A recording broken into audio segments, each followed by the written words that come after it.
तर विद्यार्थी मित्रांनो, राज्यसेवा पूर्व परीक्षा आणि कंबाईन पूर्व परीक्षा 2026च्या दृष्टिकोनातून एक महत्त्वाची योजना ती म्हणजे प्रधानमंत्री विश्वकर्मा योजना. प्रधानमंत्री विश्वकर्मा कौशल सन्मान योजना.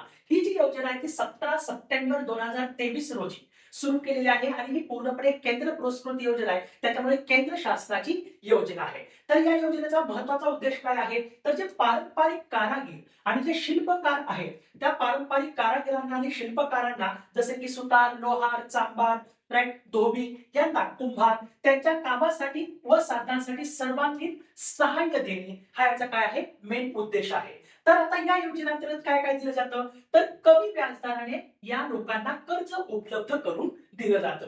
तसंच यांना प्रशिक्षण सुद्धा दिलं जातं, कौशल्य प्रशिक्षण.